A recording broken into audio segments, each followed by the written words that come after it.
Good morning. We have a very strong BC contingent here today, which is as it should be. Okay, I call this meeting to order. Welcome to meeting number 126 of the House of Commons Standing Committee on Public Safety and National Security. Today's meeting is taking place in a hybrid format. I would like to remind participants of the following points. Please wait until I recognize you by name before speaking. All comments should be addressed to the chair.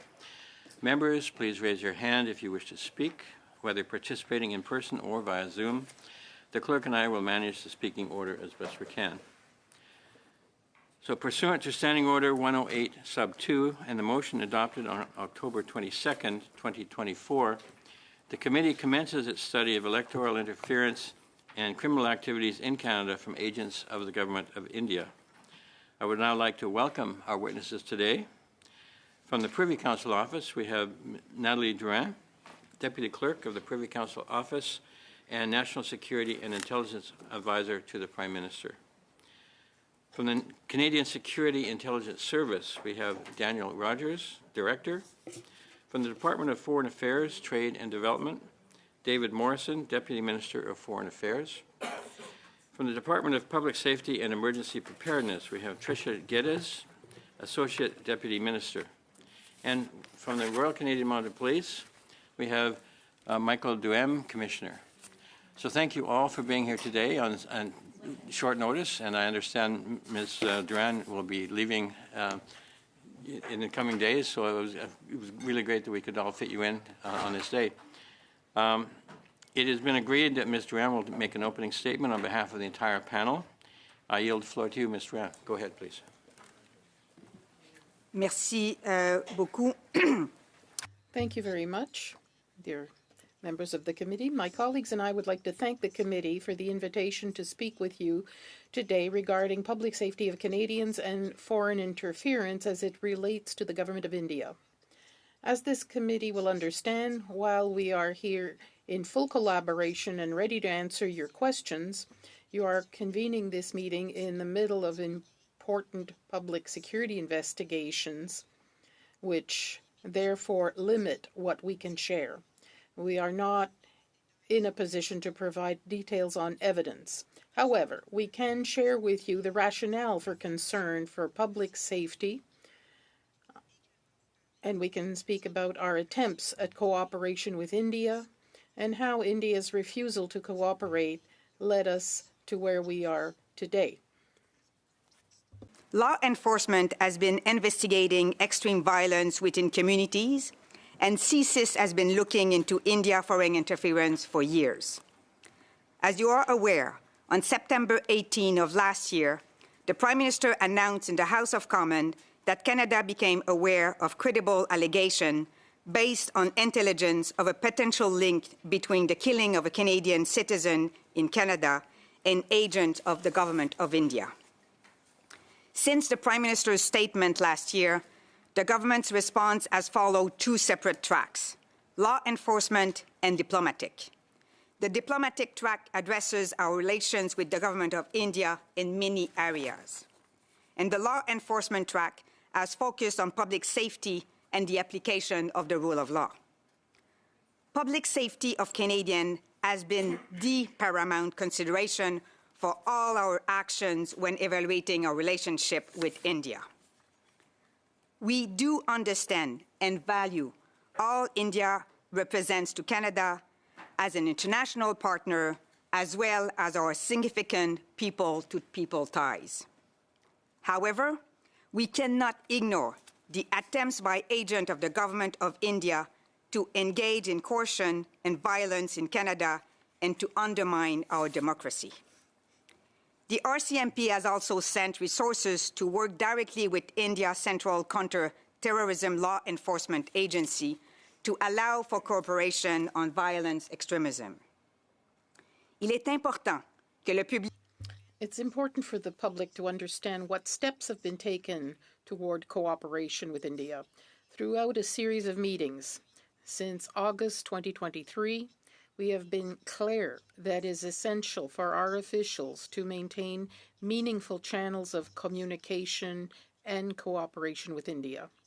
Specifically, we have had engagement between Canada's NSIA, my predecessor, myself, or other Canadian senior officials from GAC, CSIS, or PCO, and India's National Security Advisor on 6 occasions, namely August and September 2023 in New Delhi, November 2023 in Dubai, December 2023 in Saudi Arabia, January 2024 in London, and March 2024 in Dubai.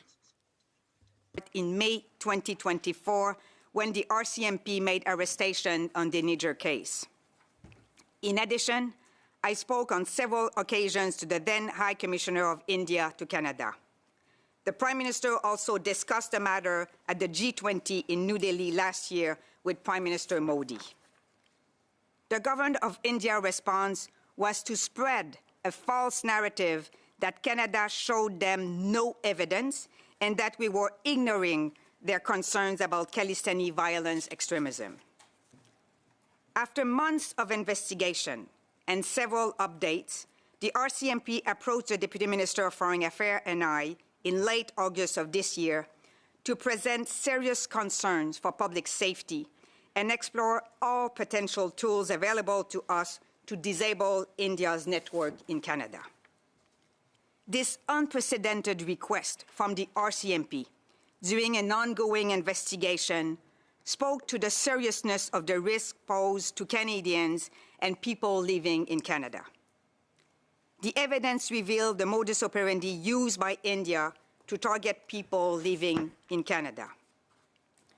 The government of India mode of operating starts with the collection of information on Canada's based individuals through diplomats and consular officials in Canada and also other individuals acting as proxies.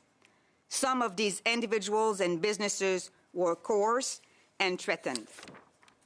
This information is then shared with senior levels of the government of India, who then direct the commission of serious criminal activities against Indo-Canadians through the kinetic use of Lawrence Bishnoi's organized crime network. Bishnoi is currently in jail in India and is able to order these actions through his gang, which has extensive criminal networks in India and internationally. Serious crimes committed in Canada include homicides, assassination plots, perpetrated extortions, and other extreme violence. Given how alarming the evidence was, we knew we had to act and act quickly. Our actions were driven by a pressing and serious concern for public safety. We needed the agent of the government of India to stop their illegal activities in Canada and sought a collaborative approach with Indian officials. Nous nous sommes préparés à 3 We prepared ourselves for 3 scenarios for the government of India's possible reactions. First of all, cooperative, where India ceases its activities in Canada and demonstrates accountability. Somewhat cooperative reaction, or an uncooperative reaction, no accountability and denial. Of course, our desired outcome to address the public safety concerns of Canada was without any doubt the cooperative scenario. To meet their Indian counterparts to share evidence on 2 unsuccessful occasions. First, the RCMP was scheduled to travel to India to meet with their law enforcement counterparts. Unfortunately, India used an administrative technicality to block this meeting from occurring. Second, the RCMP traveled to Washington on October 10, while the Indian officer confirmed the meeting, they never showed up. To signal the seriousness of the matter, the RCMP Deputy Commissioner, the Deputy Minister of Foreign Affairs, and myself traveled to Singapore to meet with the India National Security Advisor on October 12. The Deputy Commissioner spoke to and demonstrated a body of evidence that established clear links between agents of the government of India and violent criminal activities taking place in Canada. We provided 3 options to the India National Security Advisor that would allow us to address public safety and accountability. The first option was to waive immunities of the diplomats and consulate involved in the scheme to allow for the RCMP to question them.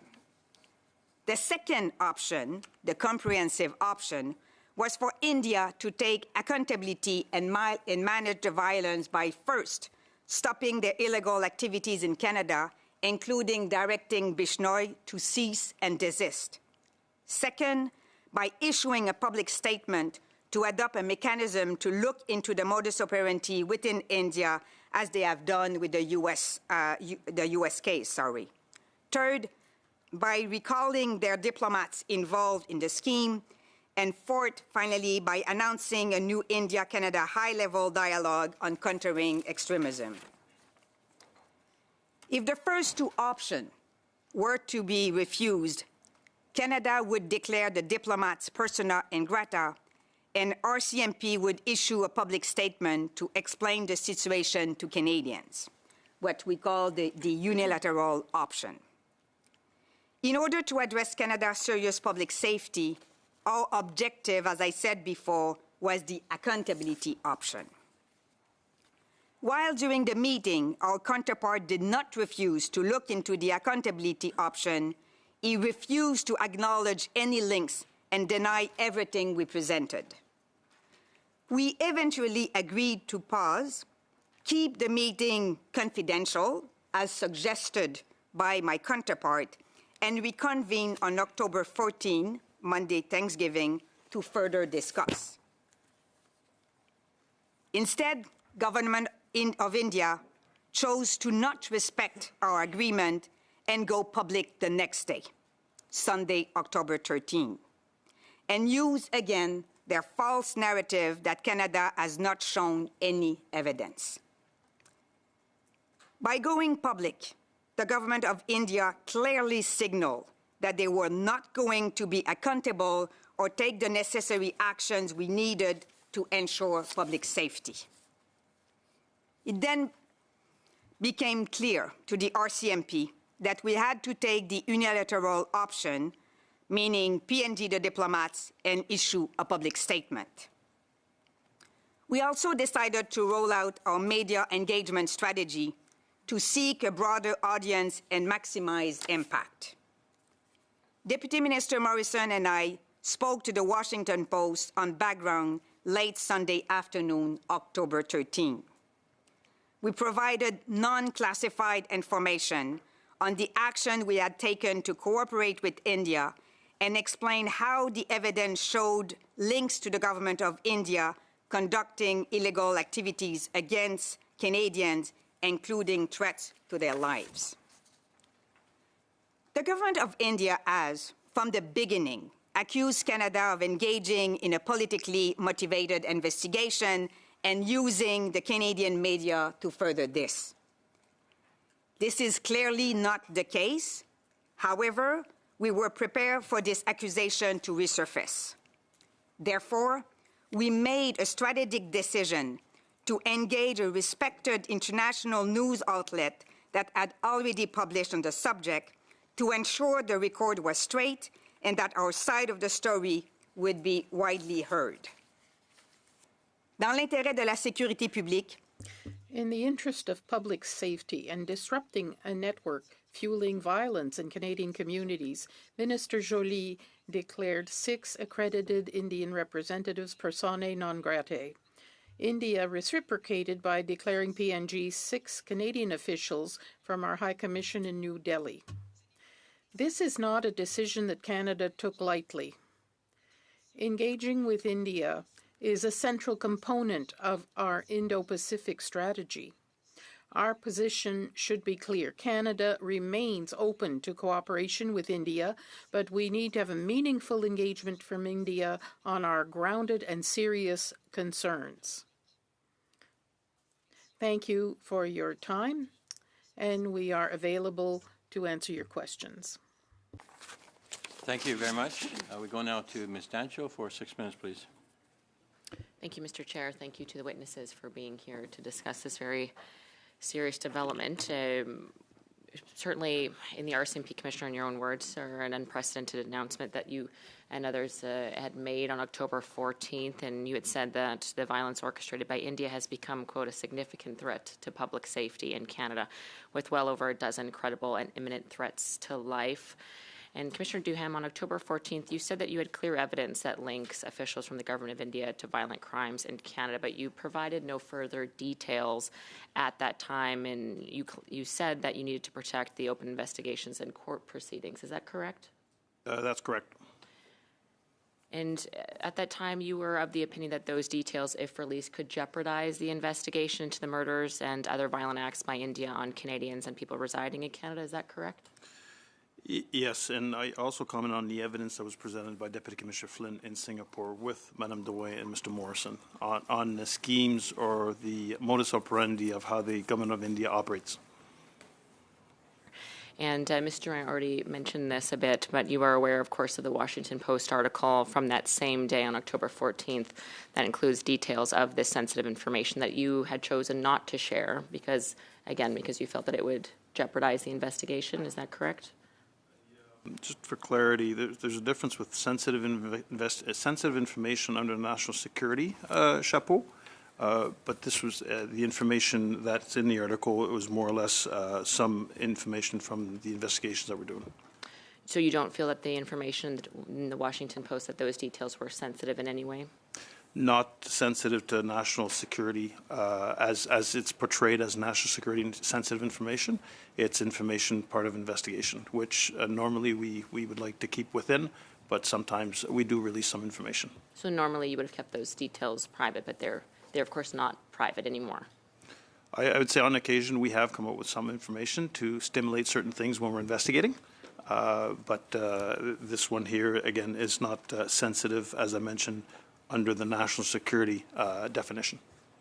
Commissioner, why did you choose not to release the information during your press conference that was at the same time released by the Washington Post? Why were those details kept from the public in Canada? Because I didn't think at that point it was relevant, that specific information. And again, I wasn't part of the conversation with the Washington Post. And Mr. Durant, you were part of that conversation with the Washington Post, is that correct? Correct. Correct, and you felt that those details were not sensitive and would not jeopardize any investigation? So maybe I can share two things. So the information we shared with the journalists over there were not classified. I would like also, and the job of journalists, and maybe better than I do, but journalists have also separate sources. That's something that has to be said. As I said also in my opening remarks, this is someone who has followed India's stories many times. And the information that was disclosed in the Washington Post, I think, are also available elsewhere. You can confirm then that the information about, for example, the Indian Home Affairs Minister and his alleged involvement in these crimes in Canada, that was not released in Canada, however. Can you confirm that? That was only released in the Washington Post, pardon me. So this is not an information we provided to the journalists. Pardon me, it was not information you provided? No. Who provided that information then to the journalist? You're not sure? But that was not yourself who provided that information, was it? We did not. Mr. Morrison, can you comment? Did you provide Sure. that information? The journalist called me and asked me if it was that person. I confirmed it was that person. Oh, you confirmed. So you did. This is a journalist who's written extensively on this topic. A journalist that has various sources. He asked me if that was one of the people, and I confirmed that it was. Thank you, Mr. Morrison. In that day, you can confirm, both Mr. Duran and Mr. Morrison, that the Prime Minister did not release these information to the Canadian public, but it was released in the Washington Post, correct? Released in the Washington Post, yes. I'm just racking my memory for exactly what the Prime Minister said. Mr. Ray, you advise the Prime Minister on issues of national security and intelligence, correct? You're the top advisor in Canada, is that correct? Correct. Did you advise him not to release that information publicly in Canada? So we worked with the Prime Minister and the different ministers in terms of their public statements. And I think this is what I can say. Like we advised and we review what was going to be the Q&As and the public statement by the Prime Minister and the different ministers. I'm trying to understand why it is the Washington Post received information when the Deputy Commissioner, or pardon me, the Commissioner, the Prime Minister, the Public Safety Minister, and the Minister of Foreign Affairs did not provide that information to Canada. And in fact, Canadians wouldn't know unless they were able to read the Washington Post. I just find that quite unfair to the Canadian public that details were released in advance to the Washington Post and confirmed, according to Mr. Morrison, to the Washington Post, but not provided to Canada. Don't you find that odd? The reason why we offered, as I said in my opening remarks, a background interview to the Washington Post was really to make sure that our side of the story will become clearly and be widely spread, especially at the international level. That was the strategy behind the background interview we gave. Thank you. Sancho? We're going now to Mr. Gahir for 6 minutes, please. Great. Thank you, Chair, and thank you to the witnesses. So it was a short while ago that the RCMP announced that they had evidence that agents of the Government of India are actively involved in a network of criminal activity here in Canada that includes homicide, extortion, organized crime, and interference in our democratic process. It's a network of crime that could potentially mean the involvement of some of India's highest-ranking diplomats and politicians. First of all, I'd like to just deeply thank the law enforcement agencies for your work, for uncovering this, for taking the action to protect Canadians. And as I say this, I have a deep recognition that I don't know if you folks quite know what you've done. For many Canadians of Sikh heritage, your words have confirmed what they already knew and felt. For decades in gurdwaras, in homes, behind closed doors, Sikhs knew that they were being watched, that they were being monitored, that we were being targeted. And what you've done is legitimize their concerns with the evidence and investigation that you've engaged in. Every time that there's new information that comes out or an announcement that happens, I'm asked by my colleagues, by my family, by members of the community, how are you and how is the overall community doing? And what I can say is that there's always a deep sigh of relief that their plight is not being ignored, and in fact that it's being heard and it's being acted upon. I think all Canadians can appreciate that the potential link of the murder of a Sikh and other crimes in Canada by the Indian state, it strikes at the very heart of the security that a lot of Sikhs and other communities come to Canada to find. And this is why I think your work is so critical. And I deeply thank you for that work. Ms. Drouin, my first question is for you. A criminal that is jailed in a foreign jail in India that acts on behest of the Indian government for basic immunity to carry out his operations. This is quite literally the plot of several Bollywood movies that I've watched growing up. And it's funny to see that the Indian government takes its hints from Bollywood. My question to you is, this is an individual that's being kept in an Indian jail. There's potential involvement of Indian ministers and diplomats. How far does our jurisdiction reach? What action can be taken against a Lawrence Bishnoi type figure if the evidence actually shows that there is a connection all the way through? Do you want to have a crack at this? Your question is a very interesting one in terms of the jurisdiction we may have when it comes to law enforcement elsewhere in the world.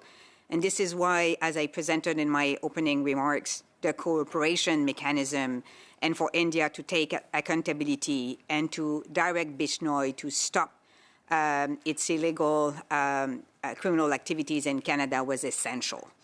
And this is why also we wanted to use all the tools available to us, including diplomatic tools. But maybe, Commissioner, you want to add to that? I could probably add some to that, and I just want to mention that we still have significant ongoing files right now. So to your question, if the evidence supports the involvement of an individual overseas, there's always that possibility to lay charges on Canadian soil. Then you get into the extradition process and whatnot, and if the individual's locked up for the next, I don't know how long he's locked up, that could be challenging, but doesn't mean that we have to recuse ourselves from laying any criminal charges against the individual. Great. So maybe I can finish the plot line for that movie that the Indian government seems to be wanting to make. When that eventual connection is made between government officials that are using criminals to carry out their targeted hits, their actions that they want to carry out, they usually paint that individual as a rogue agent.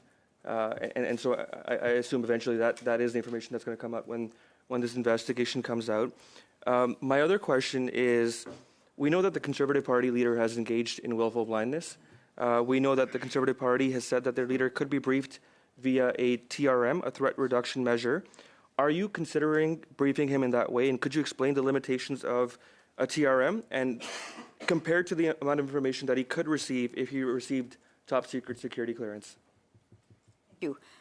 I'll start and I will go to Director to complete.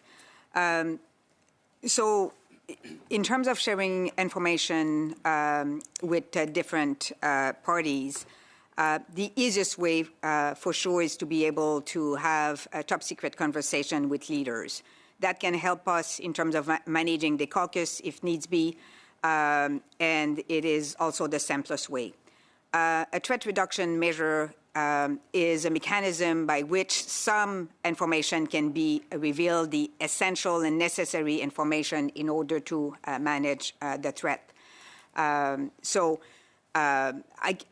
will let the Director continue, but the TRM is not an equivalent of disclosing TS information to a clear individual. Thank you, Madam. I can confirm what Natalie has said. Certainly, TRM requires specific legal thresholds and allows us to provide a subset of information, and we will evaluate whether that's something that we can do. And as we move ahead, without a security clearance at this point, CSIS can't provide a more fulsome brief on a broader set of topics. C'est maintenant Madame Michaud. Now, Ms. Michaud, 6 minutes, please.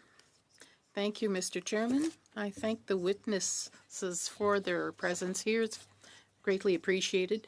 I have the statement by the RCMP from October 14th before me, the French version. And at the outset, they talk about extraordinary circumstances that led you to disclose certain details of this investigation, which normally you would not publicly disclose when an investigation is ongoing in order to preserve its integrity. So I'm wondering about why you decided to publicly disclose information with regard to that investigation, and what did that allow you to discover? If you check the record now, I know it's difficult to have a record already, but what's the difference between a totally secret investigation and one where certain details were made public? I know that you wanted to send out a warning to certain Canadians that they may be in danger, but was the goal really to protect those people or to obtain other information? Why did you decide to make certain details public? Perhaps Mr. Jem to begin. Well, first of all, Mr. Chairman, the number one priority for any police force is to ensure public safety. And you're right, Ms. Michaud, these were extraordinary circumstances. This is a file I've never seen. If I look of the background of what was done following the announcement of the Ijar murder in June, we had a press scrum where we announced arrests. We said we had a separate investigation from Mr. Ijar's homicide, and it targeted certain activities involving the Indian government. Over the year, we saw many situations where people were intimidated, there were homicides, harassment, and we also had opportunities to do a duty to warn. Duty to warn is when we have credible and imminent information about attempts on the life of a person. We have to meet with that person and warn them their life is in danger. So we see an escalation of everything that was going on when it comes to the investigation. And in the course of that investigation, it became clearer and clearer that there were diplomats and officers involved from the consulates, and they were involved in what was going on. So in its investigation, the organization took an unusual decision to protect public safety because of everything we saw. I'd come back to what Ms. Drouin said in her statement. We had options. For us, the RCMP, we wanted to look at how to mitigate risk for public safety. It was the investigation, first and foremost. Sometimes when you go to the media, it can provoke things in the investigation. In our case, Deputy Commissioner Flynn tried to meet with his counterparts in India. They refused. They didn't give him a visa. Plan B in October was to see his counterpart in Washington, D.C. at the Indian consulate, and that too was refused. So we decided that he would join Ms. Drouin and Mr. Morrison in Singapore. And at that meeting, what Deputy Commissioner Flynn explained, what we managed to establish as information and action on the Indian government, Ms. Drouin pointed out, there were objectives set out. They were not met. There was a leak in the Indian media following that meeting that was not supposed to happen, and we decided that there was no appetite there to cooperate with Canada and the RCMP. So it was important for us to go forward. I know many people asked why October 14th. It was a long weekend for me too, but we felt a need to get out there immediately. You heard Ms. Drouin. There was supposed to be a call on October 14th at 10:30. Didn't happen. We wanted to avoid misinformation and disinformation, and we wanted to make two things public: ensure public safety and warn people in the communities that we're here. So if you want to meet with us, so that's more or less why we did this. Thank you. And I'm wondering, I don't want to assume anything, but clearly this is a cooperation between all Canadian safety agencies, not just the RCMP. It's cooperation with the government. Was there any pressure by the government to do a public sortie? It's unusual for you to do so. I don't want to get into politics, but we know that the whole foreign interference scandal in Canada did not make Canadians' action very glorious. So there were people pushing for an independent inquiry into foreign interference. So I'm wondering if there was any pressure by the government to show that Canada and safety agencies were united, were proactive, were working on this. Was that part of the discussion to have this public? I think there was no pressure on me. It's the RCMP that brought this to the government. I'm talking about the Minister of Public Safety and the Minister of Global Affairs. We were stuck in a situation where the chance of putting charges are very slim sometimes. So we were looking at alternatives to try to stop the threat and to really address public security. So Ms. Drouin said so earlier, it took about 2 months during which we said we have to put a plan in place. How do we stop this? Perhaps not with police tools, but with the tools available, such as expelling these diplomats. Thank you, Ms. Michaud. Gregor, please, 6 minutes. Thank you very much, Mr. Chair. Thank you to each of you for being here today and assisting our committee in investigating this issue. Of course, October 14th's revelations have to be in the context of what the Prime Minister said in the House of Commons, of the SECU report, of the Hague Commission's initial report, all which extensively mention India. Mr. Wren, I'd like to start with you because, of course, you know, a number of weeks ago, the Prime Minister was before the Hague Commission and made a pretty stunning allegation naming the Conservative Party parliamentarians who were under threat of foreign interference. He neglected to mention other parties, but I can only surmise that other parties are involved given that both the Hague Commission and the SECU report made mention of other parties. In the context of the Prime Minister's remarks, was the source country of that foreign interference India? Are you able to confirm that? I mean, if you look at all the public summaries that... Sorry, I'm just looking for a short answer. Can you... determine whether India was the source of the foreign interference, specifically in the context of the Prime Minister's remarks before the Hague Commission? So I think I need to answer that. If you look at all the public summaries that we have disclosed to the Commission, you'll see that 3 main countries are doing foreign interference: China, Russia, and India. We have others, but those are the 3 main countries. And India is active with all parties, including the Liberals, the Conservatives. Just like to, sorry, my time is short. You understand the political climate we're operating in. What was the intention of the Prime Minister's remarks? I mean, you must have known what the fallout would be from those remarks. I'm just trying to understand, because we're still wanting to know the names, but of course the names can't be released. I understand there's a wide gulf between evidence and intelligence. What intention was that serving, given the current political climate we're in right now?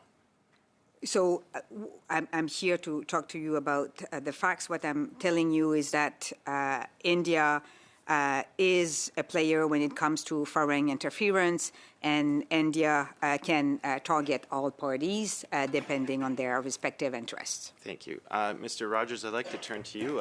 Welcome to the committee and congratulations on your appointment as Director of CSIS. Is it clear that a security clearance is not automatic for federal party leaders, right? They have to go through the same process as anyone would. Can you confirm that? Yes, that's correct. Okay, thank you very much. Now, we are in a situation right now with all of this that's going on where Green Party leader Elizabeth May, the BQ leader Yves Blanchet, I believe, is in the process of getting his clearance. NDP leader Jagmeet Singh, they have all taken the steps necessary to get that security clearance to be fully briefed. I want to understand from your perspective as the director of CSIS, what is the desired outcome of having federal party leaders briefed? Because I understand they are under the obligations of the Security of Information Act. But what is the intention to have them briefed, i.e., what are the desired outcomes and actions that you are hoping for by having them briefed? Thank you for that question, and maybe Madame Drouin would like to add. I think from our perspective, the more knowledgeable that party leaders are about the threat of foreign interference and some of the specifics that we've seen through our intelligence, the more they can be aware and the more they may be able to take actions appropriate within their own parties. It is... But you said actions within their own parties. So we've had complaints from the Conservative Party leader saying that it's going to gag him and he can't speak publicly about it, and I think we all understand that. But in terms of actions, because I think this is the crux of the issue, what specific actions can a party leader take without breaching the Security of Information Act that would, I guess, give CSIS confidence that we're treating this as seriously as it should be? I might say that a part of those conversations we could have with party leaders is around particular types of intelligence that we might see, and engaging in a dialogue with those leaders about what actions they feel they may be able to take and how we might be able to provide information or disclose information to help them take those actions. But a dialogue on that would start that process. I think there are actions that party leaders could take if we were aware of certain types of threats, and that might involve looking at the way that their party is operating. I don't want to speak to any hypothetical situations, and I would say that a lot of that will be case specific. I appreciate you don't want to speak in hypotheticals, but I guess theoretically, given how much power a party leader has, that could be steps such as maybe keeping certain individuals away from certain parliamentary activities, and maybe to the most extreme of preventing someone who might be completely compromised from running under the party's banner in the next election. Is that something that could be done? I mean, again, I don't really want to speak to specifics. I think party leaders know their roles better than I do. I think our objective from the perspective of the service is to give them the information that we can enable them to make good decisions. Did you have anything to add to that? Mr. Rogers had signaled to you.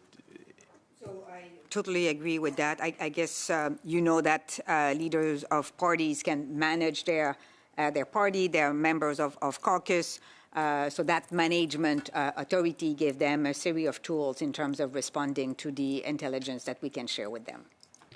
Thank you, Mr. McGregor. We go now to Ms. Dancho, please, 5 minutes. Thank you, Mr. Chair. Mr. Wright, you are the National Security Intelligence Advisor to the Prime Minister, so you take direction from him, and do you take direction from anyone else in his office, his Chief of Staff, for example? No. I do Only not. from the Prime Minister. Did the Prime Minister authorize you to leak this information to the Washington Post? The Prime Minister did not direct us in terms of the media strategy. That was a strategy that we developed at the civil servant level. PMO and other MOs were aware of that mitigating strategy if India wished to not collaborate with us, but Prime Minister did not direct us to do it, nor they approve what was going to be shared with the Washington Post. As you said, they were aware that you were about to do it. Is that correct? The old strategy has been shared with the Prime Minister and his office. Including leaking the information to the Washington We did not leak information to the Washington Post. My apologies, providing sensitive information to the Washington Post that you did not provide publicly to anyone else. We did not provide any classified information to the Washington Post. Sensitive intelligence was provided to the Washington Post that was not provided to Canadian journalists, correct? So the conversation we had with the Washington Post, I think I have explained already what was the purpose of that, and the parameter of the conversation has been discussed amongst ourselves. I appreciate that. It would seem like a leak because it wasn't provided to Canadian journalists. It wasn't provided to the Canadian public. In fact, the Canadian public would not be aware unless they read the Washington Post and subsequent Canadian reporting on what was included in the Washington Post. And from my perspective, that certainly seems like a leak, and it certainly is concerning that was done without knowledge of Canadian officials who are reporting on this, Ms. Durand, but I appreciate your perspective on that. To the Commissioner... J'aimerais donner l'occasion à mon collègue. I'd like to give my colleague an opportunity to answer. The same issue. Sure. Within our strategy, we were talking to different audiences. And so we deliberately chose, as Madame Durand said in her introductory remarks, a credible, internationally read newspaper that would carry our side of the story. We chose a journalist who had a long record of background in this particular issue. He had written on it a number of times before. And through the Washington Post, we were speaking directly to our friends in the United States. We were speaking to our allies in the United Kingdom and elsewhere, and we were also speaking directly to Indians. Mr. Morrison, just on that then, so the leak or the non-leak was an effort to get the Americans on board for the Canadian perspective. Was it an effort then, in other words, to have American elected officials, those in the President's office, for example, read the Washington Post and be further compelled to back up Canada in this regard? Was that sort of, in other words, in plain language, is that what the objective was? What I would say is that we approached this whole series of events, including our approach that we adopted in going to Singapore. We were talking to our closest allies who share similar concerns from the beginning. Okay, thank you, Deputy Minister. To the Commissioner, just in your original press release, you had mentioned that in February 2024, the RCMP created a multidisciplinary team to investigate and coordinate efforts to combat this threat. Who initiated that multidisciplinary team, and who were the members of it? In that, were they beyond the RCMP? Did they include members at this table today, for example? There's two teams that we initiated. One with all the extortions and harassment that we're seeing predominantly in Alberta, Vancouver, as well as in Toronto general area. We had a coordination team out of BC that was looking after that, but we also felt the need to put a team together to look at violent extremists and foreign interference, which involves several government departments that are part of this task force. Who initiated that? I believe that Deputy Commissioner Flynn initiated that.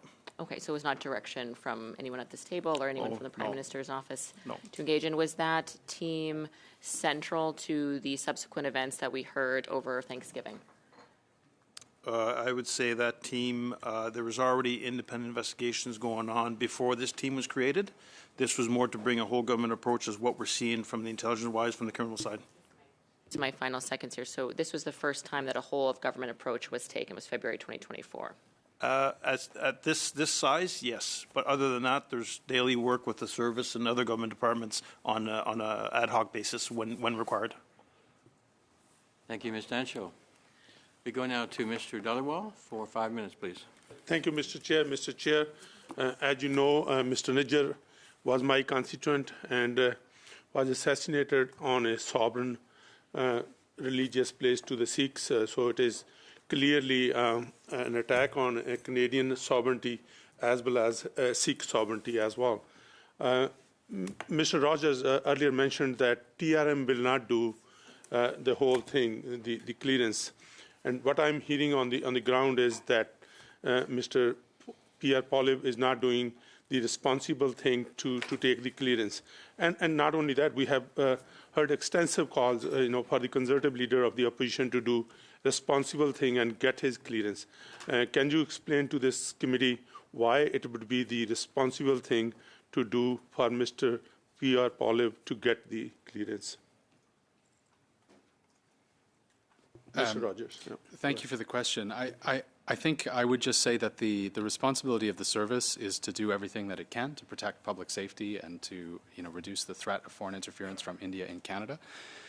From our perspective, if a leader chooses to take a clearance, we will provide the information that I spoke to earlier, and that we would do everything we could to enable that that information to be provided to make the best decisions in the interest of Canadians within that party. If a leader chooses not to get a clearance, then we will continue to evaluate other mechanisms available to us to help to reduce that threat.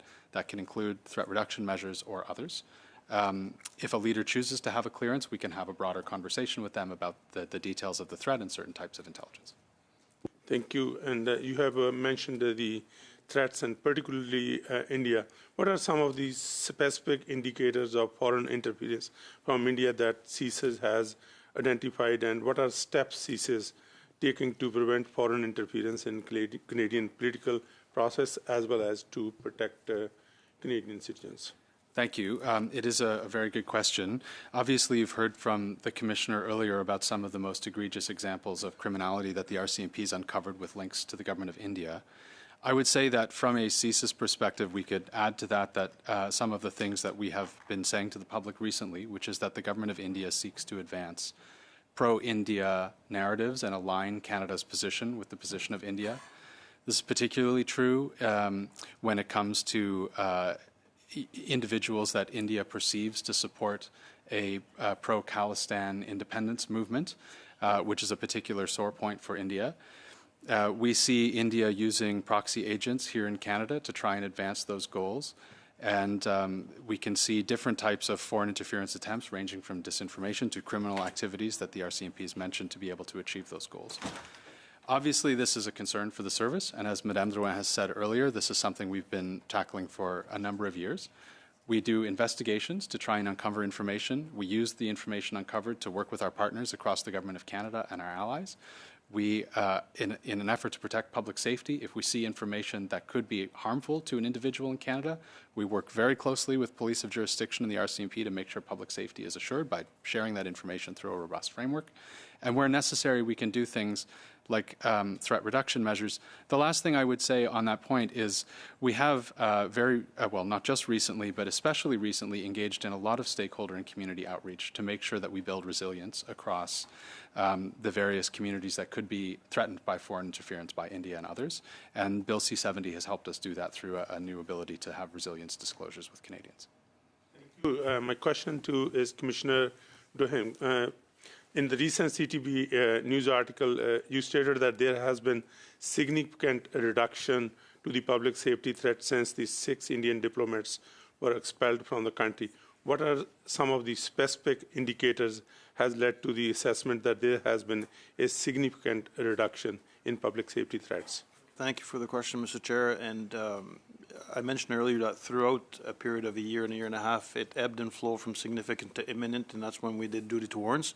But the actions that were taken on October 14th, our press release, as well as the Government of Canada, Global Affairs Canada's position with the 6 diplomats, we know through our current investigations that we have in place that we've had a significant impact on the threat to public safety to those communities. Okay. How is the RCMP is engaging with the communities to address concerns about the threats that India poses to particular communities? We encourage people to we do have an engagement strategy in which we have individuals that will reach out to the community. Sometimes we will work as well with the police's jurisdiction liaison people for these communities. And it's to build that trust and build those relationships so people feel comfortable coming forward, explaining what they went through or what they've witnessed. And that was, it was part of the reason as well as to go out publicly, is to get that trust from the community that we're there. We're actioning items to reduce action. We're putting actions in place to reduce public safety, but if they see anything, to come forward. Thank you, Mr. Dhaliwal. On y va maintenant, Madame Michaud. We'll now go to Ms. Michaud. 2.5 minutes, please. Thank you, Mr. Chairman. Earlier, you said that the investigation allowed you to find out the modus operandi of India. Given that information, are you able to prevent what could happen? Let me explain. Sometimes we don't get cooperation. We clearly don't have it in this case from the Indian government. But having the kind of information you have, can you see the investigation progress even without their cooperation?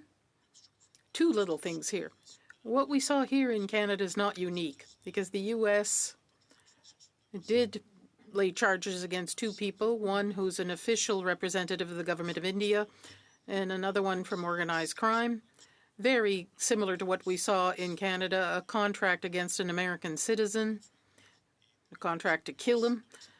So it's not unique. So it demonstrates how the government of India operates. To our mind, we have a much better understanding of how the information and directives come from the Indian government to here.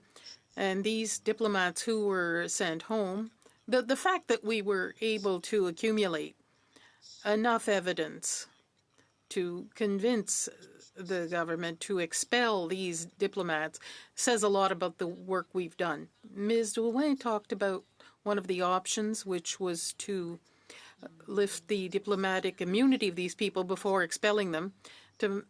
According to my understanding, we can't do that. It's really the country that these diplomats represent. They can lift the immunity. So does that put spokes in your wheels? You can't proceed with arrests? Or is it better to simply expel them? Is there one option that's better than another for you?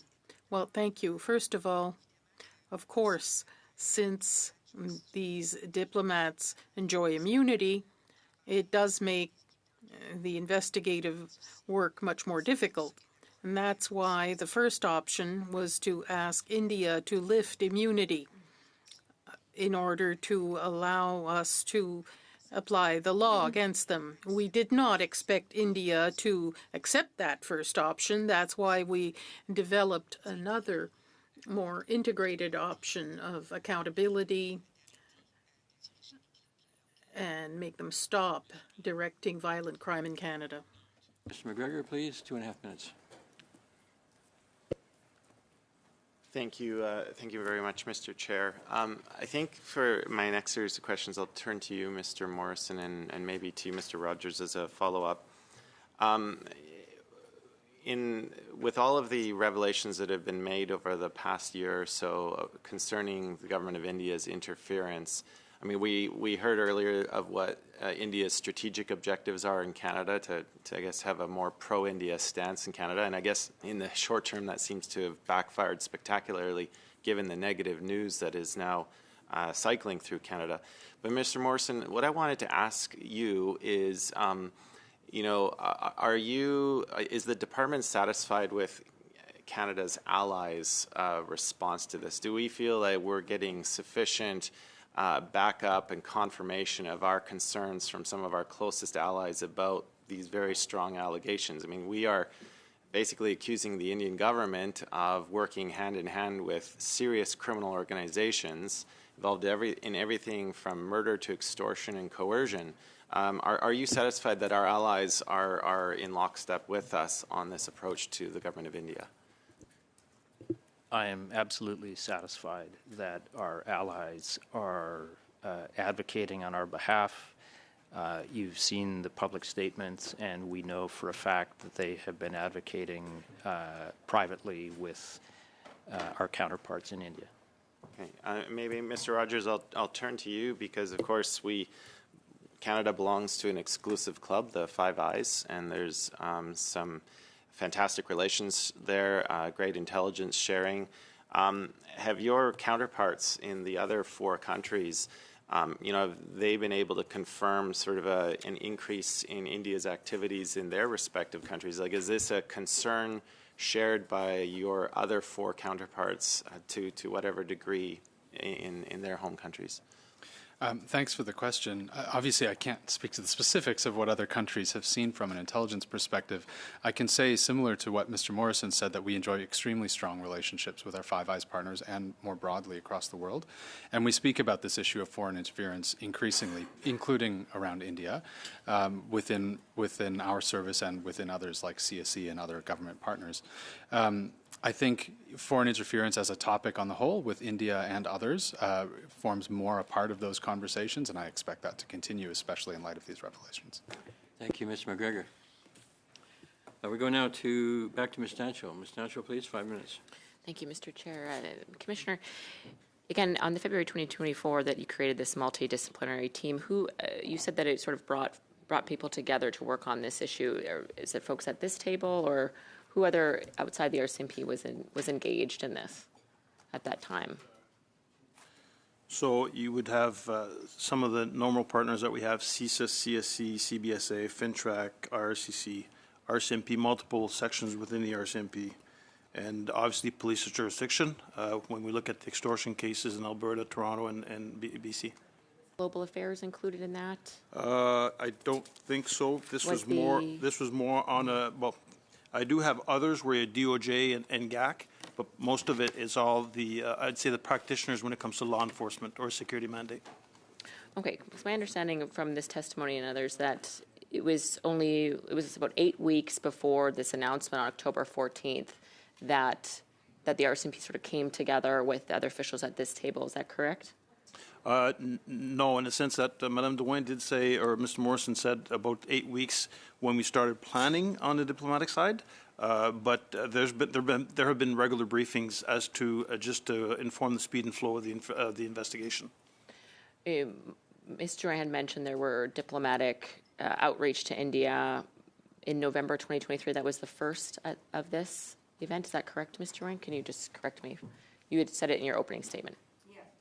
So back then in August 2023, it is important to remember that we were talking about the Niger murder, while what we have talked about since Thanksgiving is a broader set of violences in Canada. But regarding the Niger murder, we have started our diplomatic outreach with India in August 2023, so prior to the Prime Minister's statement. And as I testified, we had many other meetings with them.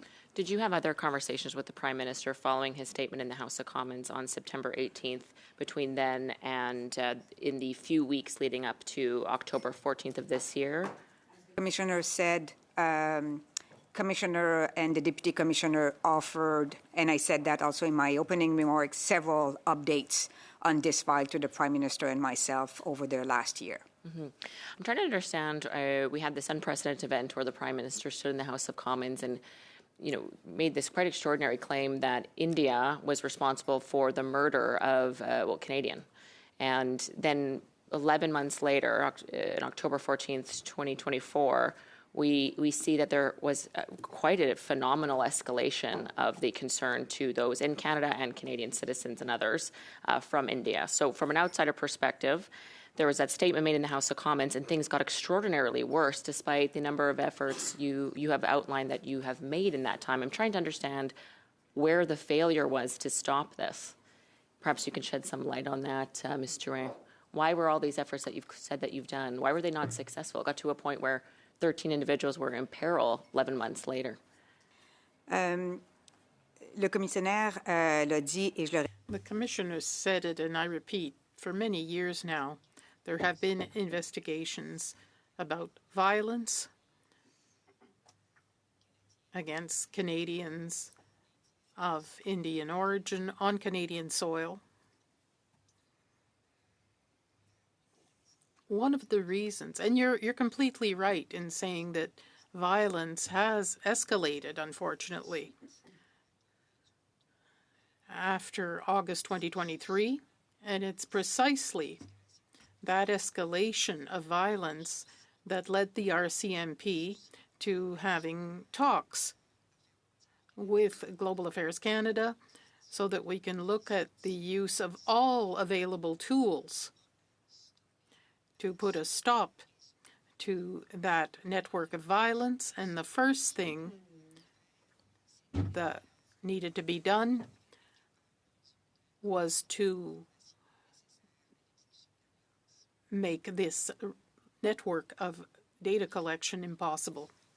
My concluding few moments. It seems like it took prompting from the RCMP for Global Affairs and yourself to really insist on this quite unprecedented diplomatic action to expel 6 diplomats. Why did it take the RCMP sort of initiating those conversations to get it to such a point? Une chose que je pourrais rajouter. One thing I could add is that in 2023, we worked on the basis of intelligence, credible intelligence on the involvement of India in Nijar's murder. What we've been talking about publicly in the past 2 weeks is the result of serious investigations.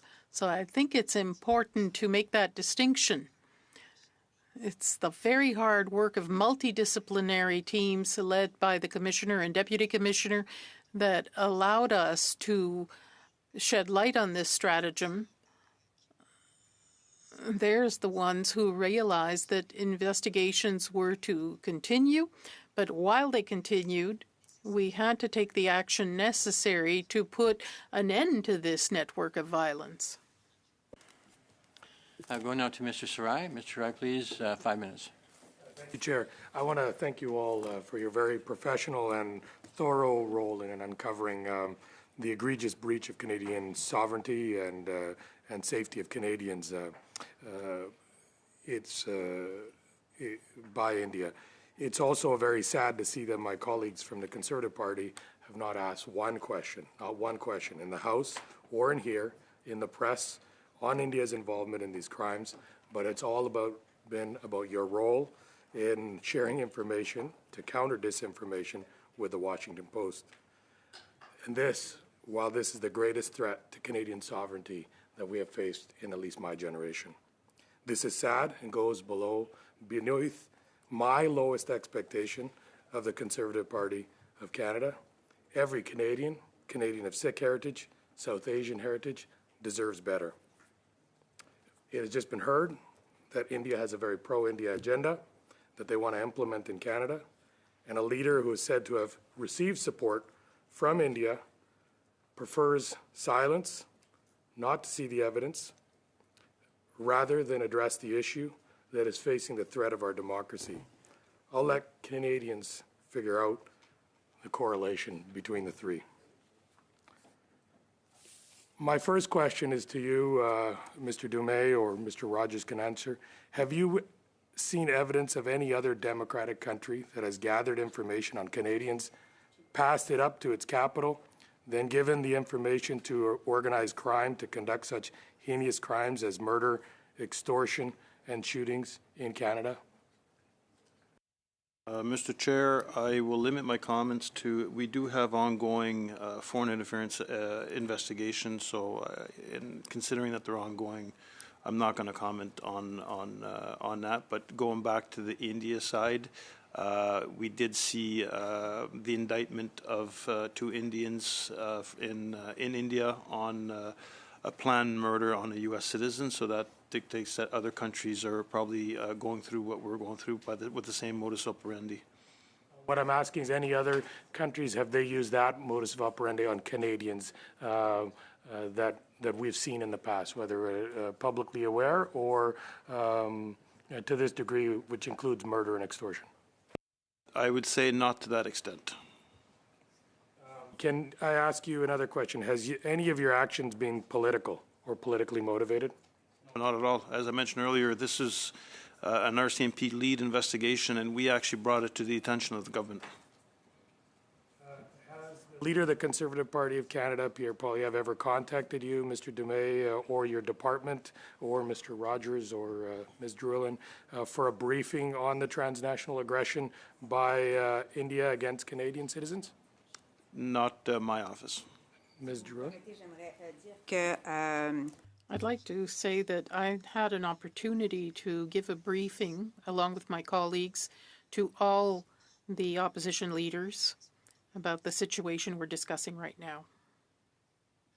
Contacted you for a separate briefing? No, it's us who have offered to all leaders individual briefings on this actual situation. Mr. Rogers? I'm not aware of any such recent request, although I will say I've just joined the service within a day, so What are you doing to prevent proxies working in Canada that are working for the government of India or other countries in terms of preventing them from continuing to do this, either charges, deportations, or protection in the case if they're being threatened or coerced to provide information? What are the tools in that? And whatever you can disclose, obviously, it's ongoing. One of the main tools is engagement with the communities and having people come forward. That's one of the main ones for us. Is we want people to have confidence in law enforcement and to come forward if they've witnessed it or heard it. We also have a 1-800 line which people can report on a 1-800 line, and we also work very closely with the service and other partners to make sure that we're in lockstep when it comes to intelligence and threats to the Canadian people. The way they gather information is through these proxies, and I would consider that a criminal activity if you're going against the Canadians and providing information for the purposes of criminal activity. I'm asking what measures are being used to prevent other proxies or the current proxies from doing this. Well, one's an awareness, because I will admit that we've been using two terms, agents and proxies, and the definition that we've been using is an agent would be the organized crime group that's doing the work on behalf of consular officials and the government of India. Proxies are more people within the community that are sometimes recruited, sometimes probably getting engaged without even knowing it. A simple task of, did you see that person, or what's the address of the person's residence, without even knowing it. And some could have been coerced in doing it because of threats to families or because of threats to their lives. Thank you, Mr. Sarai. We'll start our third round now with Mr. Lloyd. Mr. Lloyd, please go ahead, 5 minutes. Thank you, Mr. Chair. I'll start with Commissioner Duhem. Were any of the killers, the alleged killers of Mr. Najjar, known to the RCMP before the killings took place in that investigation?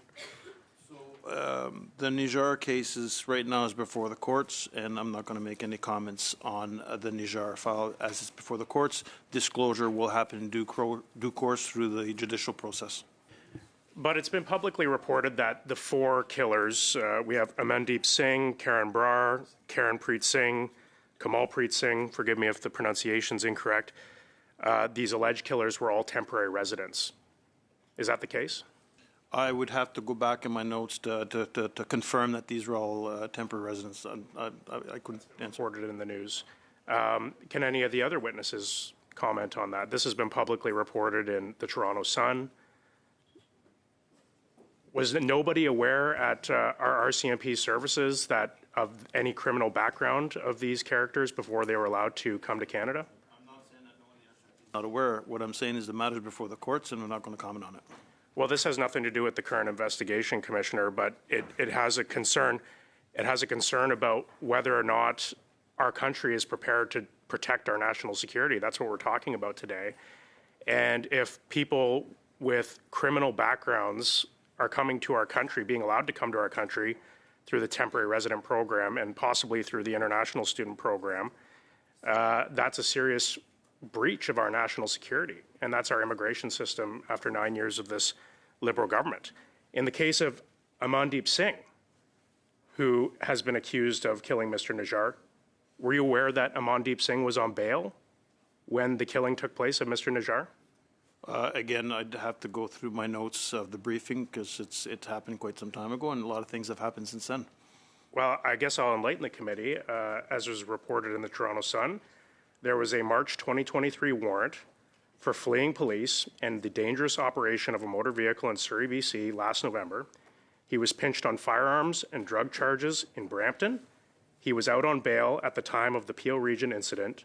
He agreed in Surrey that he wouldn't possess firearms or ammo or get behind the wheel of the car. He made his first court appearance in June 16th of 2023. 2 days later, this is according to the Toronto Sun, Sikh Canadian activist Hardeep Singh Najjar was killed. Why are these dangerous criminals who are here as temporary residents, possibly here as international students, I don't know what educational institution they're attending, why are they allowed to be out on bail? This is like, if we're watching these people, we know they're a threat to national security. Why are they here? Why are they allowed to be out on bail? Why are they allowed to walk Canadian streets? Chair, the answer to that, I think one is the process of providing them visas or access to entry into Canada. It's best to be posed to IRCC. And if people are released on bail before the courts, that's got nothing to do with the RCMP. It's a judicial process that we operate within.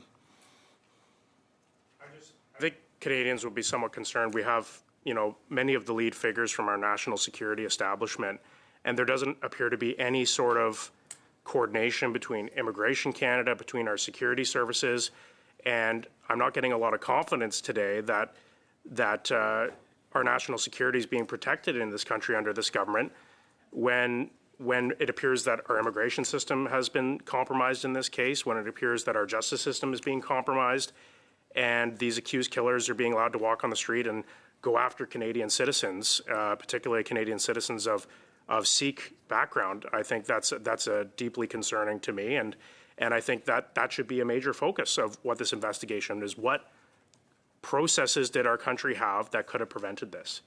Yes, we can talk about briefing foreign media outlets in order to get this information out.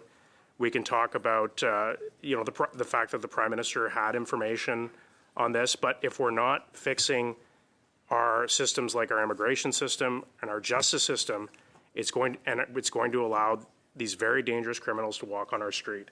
How long have you been investigating, Commissioner Duhem, how long have you been investigating Indian foreign interference on Canadian soil? I wouldn't be able to provide the committee with an exact date. It just seems to me that this has become an issue very recently, and I suspect it has been a long time issue, but it really seems to have come to a boil in the last few years. Can you tell this committee maybe why this has become an issue in the last few years? It seems to have become a big issue. Whole question, I would take you back when the director of CSIS, former director David Vigneault, brought to the forefront the immediate risk to Canadians with the ideological motivated violent extremists. That was pretty new to us because it wasn't on the radar. And I would say foreign interference, although it was probably happening way before it came to the forefront like it is right now. But I think it's a phenomenon that we've learned over the years, and it's present more now than what we've seen before because there's probably more intelligence and work being done. I'm not saying that this has never been an issue and that it only became an issue recently. This has obviously been a serious issue, and so thank you for that. Thank you. We seem to have the bells. Let's find out what's going on with the bells for a minute. Actually, while we're finding out, we'll go to Ms. DeMoff for 5 minutes. Thank you. And I want to start by sincerely thanking all of you and the people that work with you for the work that you've done on this. I think it was a shock for me to just see how pervasive this issue was in Canada and how Canadian lives were being put at risk. So I just sincerely thank you to all of you for the work that you've done. I do, just quickly before I get to some of the questions I had, Ms. Drouin, you looked like you wanted to say something to the previous question, and I just wondered if you could respond, please. Thank you so much for giving me this opportunity. I just want to say that we take the immigration security screening very seriously. It's a process that involves IRCC, CBSA, CSIS, RCMP. Yes, as any other field, always room for improvement, but it is not something that we are not taking, as I said, seriously. I need also to say that we cannot take for granted that those individuals came to Canada with criminal backgrounds. Maybe it is sometimes the situation, but we cannot take for granted that it is always the situation. And, doing a good screening also involves having a very good partnership and relation with the country of origin, as we need to also rely on their own information. So those are the information that I want, and thank you for giving me this opportunity. No, that's okay. I mean, would you rely on a police record check from India in doing screening? I would think that there may be security concerns with doing that. So we never 100% rely, for sure, but it is an important input. But we need to do all separate also monitoring. Probably better directed at the IRCC, but Commissioner Duhem, I had a question for you. You had mentioned that the RCMP brought this issue to the government, and I wondered if you could just quickly clear up. There have been allegations that the Prime Minister directed you to go public on Thanksgiving Monday. Was that the case? No, it wasn't the case. And I've shared earlier that we never actually pinpoint October 14th as that date. We knew that we wanted to come proactively, but then when you look at the efforts that Mme. Duhem and Mr. Morrison took in Singapore, the lack of engagement by Indian officials with our Deputy Commissioner Flynn, the leaks to the media, the fact that they didn't want to talk to us on Monday, October 14th, we said there's no sense of delaying this. Let's go right away to inform the Canadian public. One of the things that our study is looking at is the misinformation and disinformation that's being put out by the government of India. And I'm wondering if you can maybe, I'm not sure who is best placed for this, maybe CSIS, or I'll let you decide. Talk about the disinformation campaign that's going on now and the impact that it can have on Canadians because of the information that they're putting out. Obviously, really important issue, misinformation, not just from a state of India, but there are a number of states that we are concerned about how misinformation might be affecting Canadians. I think colleagues will be aware that we have established a counter foreign interference coordinator at Public Safety. And in addition to some of my colleagues earlier have spoken about engagement and outreach being a really core component of that, also understanding mis and disinformation and deliberating on how we can best provide information to Canadians that counteracts that dis and misinformation, identifies it, calls it out when we see it happening. This is an area of significant effort on behalf of public safety right now. Thank you. And Chair, I'd just like to read this notice of motion, and I don't want to do anything with it today, that the committee summon Liam Donovan and Lauren Southern to testify on their own for no less than 2 hours on their participation in Russian-backed interference and far-right disinformation campaigns intended to manipulate the Canadian public, and that they appear before November 29th. So I'm just giving notice of that today. I only have 30 seconds left. I wonder if you might be able to give us some examples of the type of disinformation that India is engaged in on this particular issue. Well, maybe I can go back to what I've said before. India spread that we have not shared with them any evidence. And they also spread that the fact that we do have violence in Canada is because we are not taking extreme violence seriously. Thank you. Thanks, Chair. Thank you. We go now to Ms. Michaud. Allez-y, s'il vous plaît. 2 minutes and demi, s'il vous plaît. 2.5 minutes, please. Thank you, Mr. Chairman. The special report by the Parliamentary Committee on Foreign Interference indicated that after China, India is the one that has the most interference in Canadian institutions. Apparently there are activities that go beyond pro-Khalistan demands expressed in Canadian society, interference in Canadian institutions, targeting Canadian politicians and media, ethno-Indian institutions, and so on. So we have evidence that there is a person in Canada who might be in danger. You meet with that person. So I was going to ask you, what can you offer that person in terms of protection? Can the RCMP offer protection to those people? And that leads me to another question.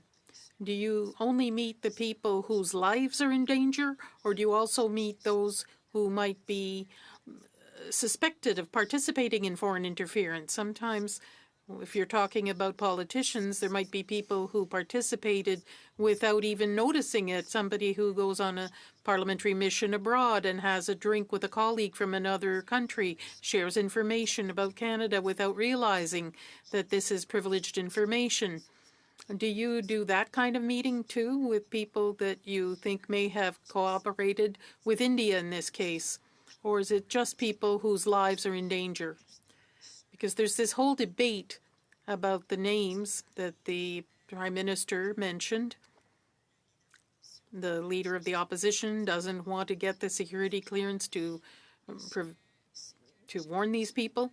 Is it the leader of the opposition who could warn them, or are you in a position to warn people who may be implied in foreign interference? Sorry about my long question. When it comes to the duty to warn people whose lives are in danger, the role of the RCMP is not only to provide them with protection, but tell them about the credible and imminent threat. We would offer the person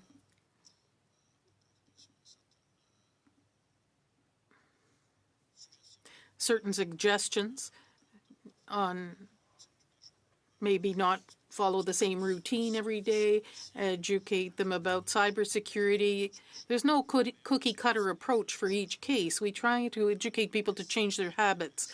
The other question I would say you should put to their service, because what you're saying right now, the RCMP will get involved in foreign interference when there's criminal activity. But beyond that, if there's intelligence that's being shared, because so-and-so met with so-and-so, I think that CSIS would be in a better position to meet with that person. If there's any time left, I would ask Mr. Rogers to answer. We have these kinds of meetings many times over the last number of years. And we also, just to add to what the Commissioner said, we've done that with partners and community groups, not just individuals, but where we see that there might be groups of individuals that could be the targets of a particular government's foreign interference strategy, with Public Safety Canada, the RCMP, and others, we can engage them. Merci, Madame.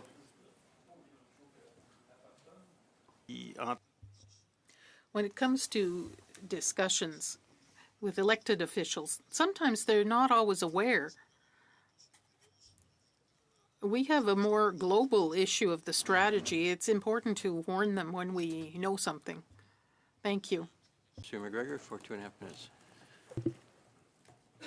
Mr. Chair, maybe I'll turn a question to the Department of Public Safety because, the RCMP, CBSA, and CSIS all operate under your ministry's wheelhouse.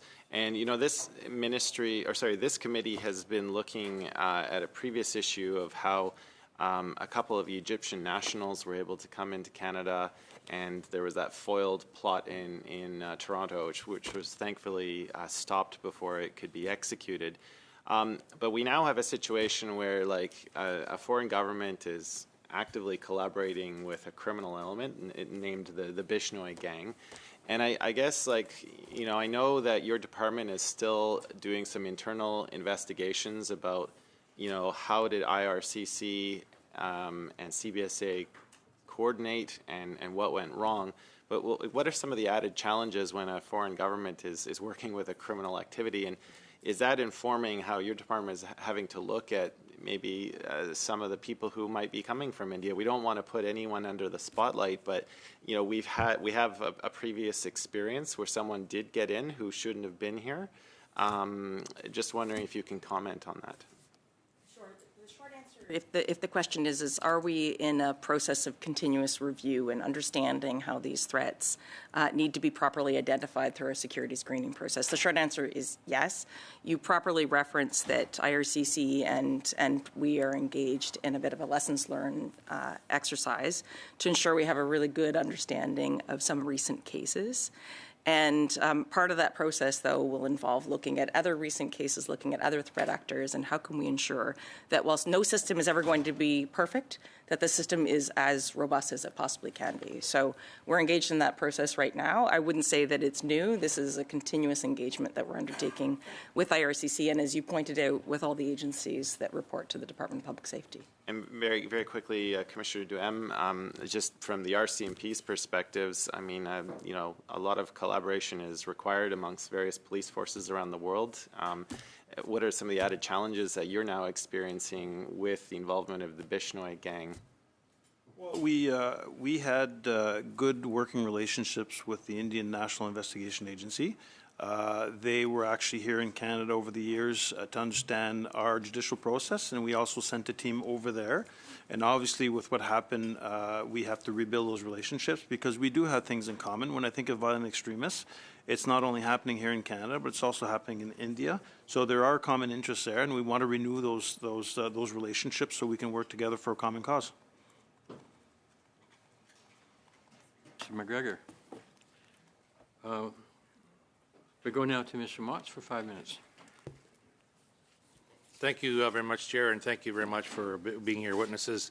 And Commissioner, I specifically want to thank you for the work that you and your members have done on this file that you didn't give it up 11 months ago and longer. And thank you for the work that you've done and bringing this as far as you have, and I wish you the best in continuing to work on it. I do have a question. When you're dealing with sensitive national security information, not necessarily you, Commissioner, maybe this is more to Mr. Owen, when you're dealing with national security, sensitive national security information, who can declassify that? Who has the authority to do that? The owner of the intelligence products. So, for example, let's say you have something that have been published or released. That's the standard in the intel world. The owner can release it. Now you are a consumer of that. You don't create your own intel. You're as the national security intelligence advisor to the PM. You're the consumer of intelligence, right? Right. So who do you get to authorize the release? You don't call it sensitive information or it was classified. But I mean, I read the National Post article. I'm telling you what. That's pretty sensitive information, pretty classified information. So someone above you, who the owner of that intel had to give you authority to release that to the Washington Post, did you not? So as I said many times, we have not shared classified information with the journalists. Maybe I can add that what we discussed with the journalists was exactly what we told all your leaders when we briefed your leaders. Right. Including Mr. Polyev. Including Mr. Polyev. Thank you. And again, I don't want to play semantics, but I mean, I would consider some of the information that you told was not made public, would not normally have been made public under different circumstances. Commissioner Duhaime has made that very, very clear. It could impact the criminal investigation and jeopardize the lives of many individuals. Commissioner, you stated very recently, I don't know the exact time, but within the last week or so, that you would have concerns if the 6 diplomats were to be replaced. Does that remain your position? Yeah, my comment was that I do have concerns considering how the government of India operates, but I also shared in that same interview that I'm not familiar with the background process that's in place when a diplomat or a consular official is appointed to a country. So perhaps Mr. Morrison would be better placed to explain on the security side or checks. I was just going to ask Mr. Morrison, do you share those same concerns, and what does that look like for global affairs? We will continue to let the dust settle, and then there's a lot of dust, and then we will work with our counterparts to ensure that both sides have adequate representation in each other's countries. There's a process of screening where when a country applies to accredit its diplomats, we work as Global Affairs Canada with the security agencies to ensure there's no adverse information. And assuming that's the case, then we accredit new diplomats. Thank you. And quickly, Commissioner, you had mentioned here just a couple minutes ago about it's reasonable to assume, in fact, it's occurring, that India also experiences violent extremism, differently than we do here. You indicated that that's a reality. Now, is it possible that criminals from Canada are giving direction to operas in India, just like it's alleged to be vice versa to Canada? I mean, after coming out on October 14th, anything's possible. We can't discount that, but that's the importance of working with our colleagues in India so we can work together and address the people who are involved. Thank you.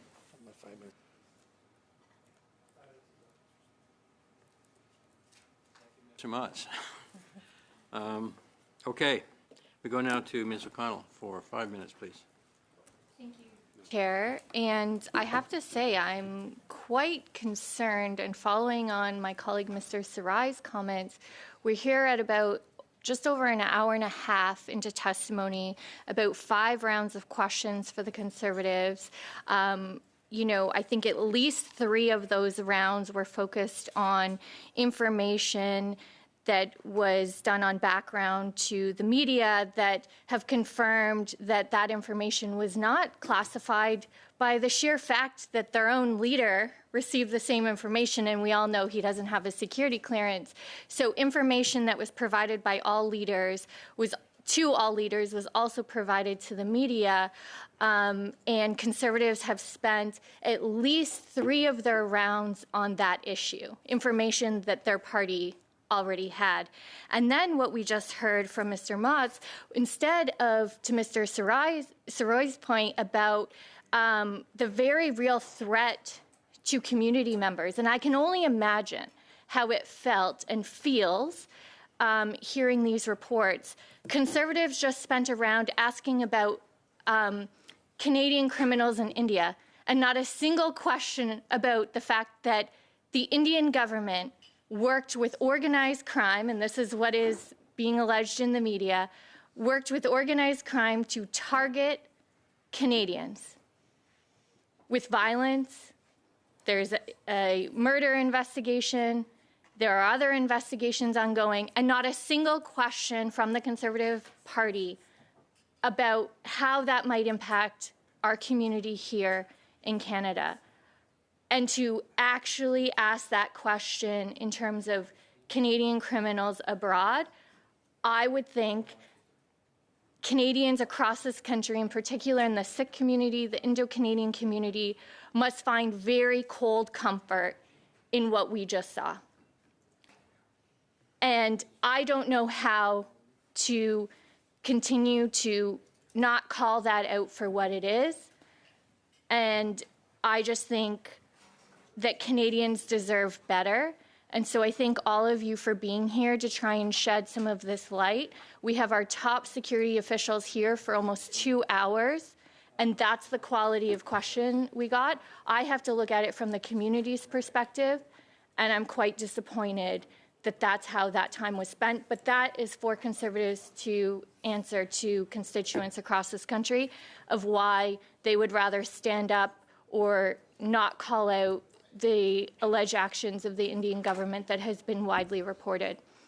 So with that being said, I wanted to speak to Madame Drouin in terms of the sharing of that information with media. You mentioned, which was not brought up in the 3 panels of questions obsessing over that instead of safety of Canadians, but the fact that those reporters and the journalists had other sources, and that had Canadian representatives and officials not responded, that potentially the Canadian side of things, understanding that we're dealing with a lot of misinformation, would have been left unchecked. Was that part of the strategy to also ensure that information the Conservative Party already had was also shared with journalists to make sure that misinformation couldn't go unchecked?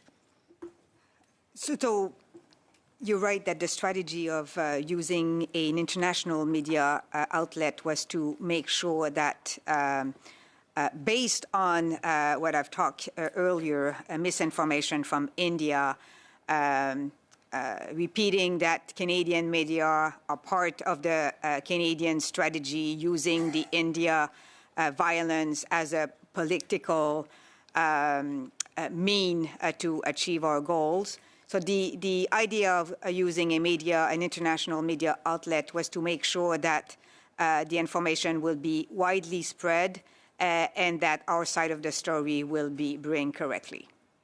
Thank you. Commissioner Duhem or anyone else that'd like to comment on this, the question about the Indian government potentially, and my colleague Mr. Gahir spoke about the reference to a Bollywood plot, but the idea that perhaps the Indian government was using organized criminals within their country, within even their own criminal justice systems, Canada would not have been able to reach in and, let's say, arrest that individual to disrupt that. So it was part of the reason for coming forward publicly was to disrupt these sorts of serious allegations and actions in areas that the police in Canada could not just in a traditional sense go and follow where the investigation leads and go pick up an individual or a criminal that may not be within our borders.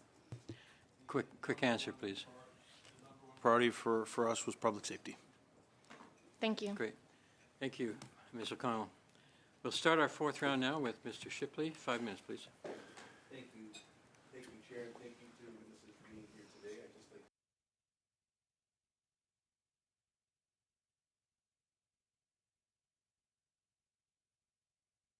I lost track, maybe 4, 5, 6, 9 times. My friend was keeping track in her opening question, so I think the people who are being overly partisan are perhaps on the other side of the table today. But anyways, we've got a serious issue ahead of us. They can smirk, they can laugh, but let's get into some of the questions here.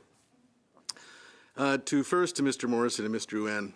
An NSCOP report from 2019 stated that CSIS observed an increase in Indian threat-related activity targeting the Indo-Canadian, diaspora and government institutions. This same NSCOP report found that Indian consular officials were maintaining blacklists of dissidents, controlling travel visas to India, and recruiting community sources that were engaging MPs and political candidates to advance Indian objectives.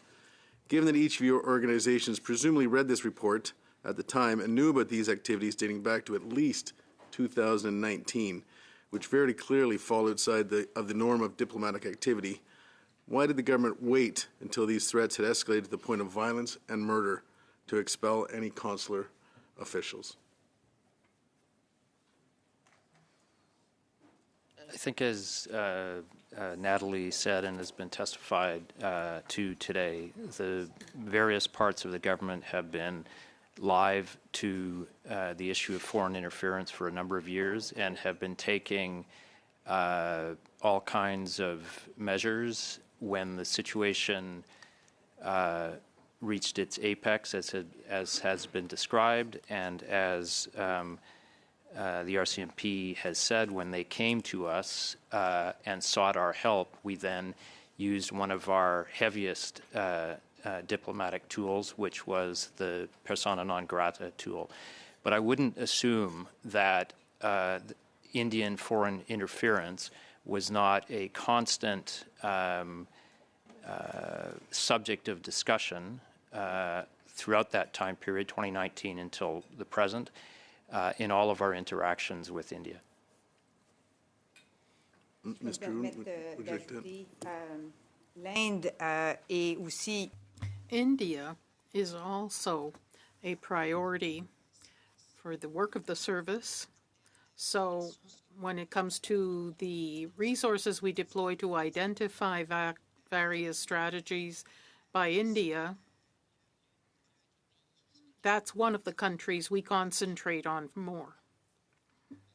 To Mr. Duham, thank you for being here today.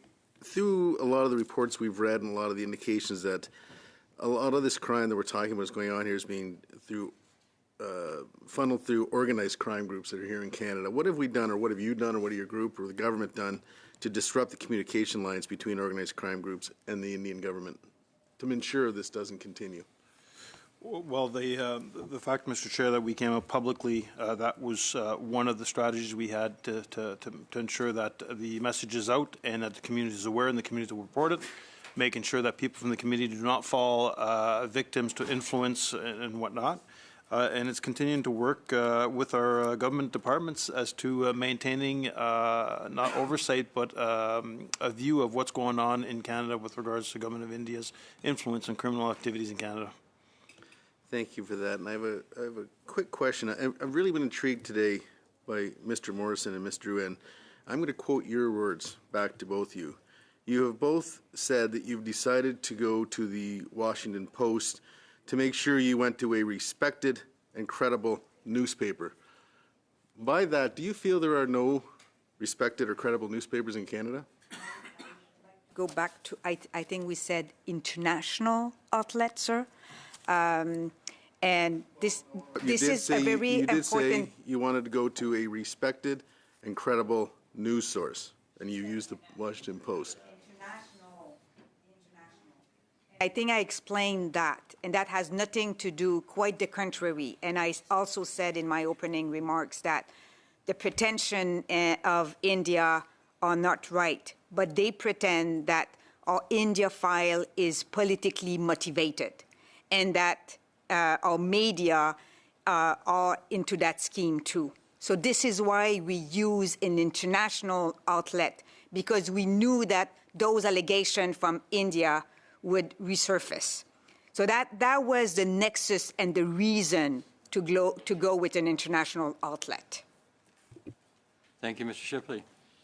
We'll go now to Mr. Dollarwell for 5 minutes, please.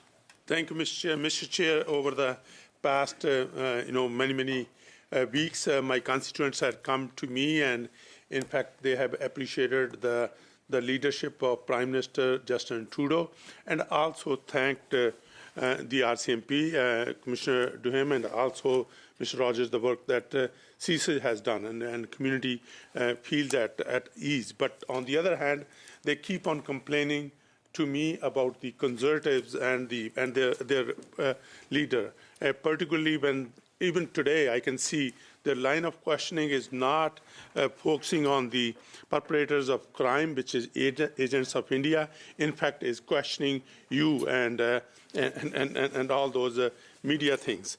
I'm coming back to Mr. Rogers here. I just need more clarification. Just to clarify an earlier point, that would the leader of the opposition still need a security clearance in order to read the NSI COP report and to learn about his own leadership race, because a lot of allegations coming that agents of India were involved to install him as a leader of the Conservative Party. Would he need a security clearance to know all that? And if you can elaborate that, please. Apologies. Thank you for the question. I have to refrain from speaking to the specifics of any intelligence, so I have to go back to what I've said before, which is that we will be able to describe more and broader sets of intelligence to people with a security clearance.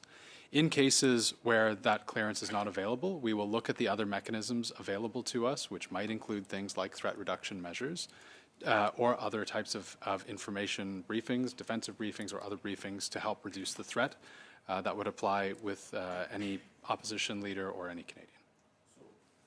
Basically, on the other side, the leaders of the opposition say that it's going to be the gag orders, from whoever. But would it make sense as a responsible leader to take that clearance and get all that information so that leader can protect or can play a role to protect Canadians in a better way? What I would say is we at the service will be able to brief more, and Madame Drouin and others may speak to this also, because classified information doesn't uniquely come from the service. There is CSE and other agencies across government, to those who have a security clearance. And I think I have to leave it at that. Madam President, you want to add something? Thank you. And coming back to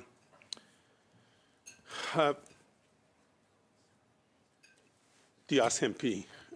What lessons Commissioner, the RCMP has learned from these situations, and how will it prepare for similar scenarios not to happen in future, and the Canadian lives are safe and not at risk? In my press conference, I did say the exceptional circumstances. One of the lessons learned here is explore other tools. If public safety is at risk, explore other tools in order to disrupt. And this is exactly what we did with reaching out to the NSIA as well as GAC to look at options, considering that the threshold for laying charges against a diplomat is fairly high, and the chance of prosecution sometimes is challenging. But considering there's an immediate public safety threat, we stepped outside and used the disruption method, which is not commonly used in the RCMP, but it's proven very well with the results that we've seen. Dr. Rogers, I brought in a bill, private members motion M112, and then the government took an action to bring in Bill C-70. You mentioned earlier how this Bill C-70 will help to protect Canadians in future, the tools that you got. Thank you for the question. There are a number of things in Bill C-70 that could assist the service in dealing with foreign interference threats. I mentioned earlier that there is now a provision for us to be able to engage in resilience discussions and disclosures with people outside the federal government, and that's something we've been doing already. There are other provisions to allow things like production orders and preservation orders, which could assist our investigations. Importantly for us, there's a statutory review of our legislation, which will allow the service and its legislation to potentially keep pace with evolving technical threats. I think I can leave it at that. There are a number of other measures. Oh, I should say it also closed the gap in one of our investigative gaps, which had come to light recently, where CSIS was unable to collect information about a threat actor in Canada if that information resided outside of Canada. That could certainly be applied in a foreign interference context, and that was resolved with Bill C-70 also. Thank you, Mr. Dhaliwal. We go encore, Madame. Once again, Ms. Michaud, please go ahead for 2.5 minutes. Thank you, Mr. Chairman. Mr. McGregor spoke about the relationship with our allies and what all this means to the situation with India. And Mr. Morrison, you were saying earlier that in the Washington Post article, you wanted to talk to your allies and send a message to counter the disinformation from India. So my first question is, why did you decide to talk to your allies through the media? Is it because you were targeting the public in allied countries? I imagine there were already conversations going on with the allies. And my second question, what does this mean for our relationship with other countries that engage in foreign interference in Canadian institutions? The fact that India doesn't want to cooperate, what does it indicate? Even though you said we're not in the same place at all with what we're experiencing with India, Russia, China. We're not at the same stage. Well, what does this mean for Canada's relationship with countries like China and Russia? Maybe Ms. Drouin or whoever is in a position to answer. Merci pour la question. Thank you for the question. With regard to the first part of your question about the allies, we did talk with our allies a lot before we went to Singapore. Is not unique to Canada. We've mentioned the Five Eyes. I have mentioned that we did things in lockstep with our allies all the way through Singapore and when we returned to Singapore, and frankly since, because other countries are also talking to India. And I don't mind saying our media strategy continues as well, because there are various ways to send messages and to correct the record, because believe me, India is coming at us full force with their own narrative which simply doesn't add up. So allies have been an important part of this from the beginning, as have strategic public communications. Merci, Madame. We go now to Mr. McGregor for 2.5 minutes, please. Thank you very much, Mr. Chair. You know, the whole subject of foreign interference, I mean, I've heard it from my couple of years at this committee. You know, we know the Iranian diaspora would have something to say about the government of Iran. I've heard from the Tibetan community about what the People's Republic of China is engaged in, and now, of course, the South Asian community with respect to the government of India. And, you know, in my riding, I have a large South Asian population as well. I have the historic Temple of Paldi is in my riding of Couch and Malahat Langford. And so I think, to an earlier point, the attention on the government of India is validating what many in that community have known for quite some time right now. And I think my questions will be both to Director Rogers and to Commissioner Duhem. I don't doubt for a second that the men and women in your respective agencies are going to work every day and treating this with utmost serious. But, you know, as a parliamentarian, it's also my job to hold you to account. And I can't escape the fact that in the most recent NSECOP report, they did label Canada as a low-risk, high-reward environment in which our foreign adversaries are able to operate. And I know sources have reported to CBC News that the clandestine Indian network is still largely in place. You might see some elements of that disappear and go more quiet. But I guess my question, maybe I'll start with you, Director Rogers, is, you know, how do we flip those terms around? And with the passage of Bill C-70, do you feel confident that we're now on a path towards making Canada a high-risk, low-reward environment to operate for our foreign adversaries? I think that's a very important question. I think I would start by saying I think the extraordinary circumstances around these events and the fact that our CMP has gone public has demonstrated the seriousness with which we take the issue. And I have to imagine that that will set the tone that this is not a permissive environment for the government of India to operate. And I think, and others, certainly. I mean, I think that this sets a very clear tone that this is not something that would be accepted in Canada. You're absolutely right that the people within the service will be very diligently pursuing foreign interference from all countries who may seek to perpetrate it here in Canada, including India, China, and others. Thank you, Mr. McGregor. Quick answer, sure, go ahead. Again, tying it into our public media event on the 14th, it's about education. It's about letting people know that we're there, we want to work with them. Any criminal investigation, being a theft of bike or a fraud check, it starts with people coming forward talking to us. And I can appreciate that some of the communities are reticent to come and approach because of their experience with the police in their own in their own respective country. But we want people to come forward, and we want to educate people. And the other challenge that we sometimes face is all this is done in a clandestine manner. So until people come forward, or if information is given to us in which we can launch an investigation, we're unhappy. But we want people to make sure that we're there, and the message is that we are working with all departments, service. We work hand in hand with the service on many, many of the files. Thank you. Ms. Dancho, please, 5 minutes. Thank you, Mr. Chair. Again, thank you to all the witnesses for being here. It is quite the panel that we have, the Commissioner of the RCMP, the National Security Advisor, the Director of CSIS, and 2 top-level Deputy Ministers for Public Safety and Global Affairs. I appreciate your time very much and your commitment to national security in this country. I have no doubt that you all work extremely hard to keep Canadians safe. And ultimately, of course, you all answer to the Prime Minister in some way or another. He is the head of our government. And you'll recall certainly in the 2015 when Mr. Trudeau first became Prime Minister, a document was released called Open and Accountable Government. I'm sure you're all familiar.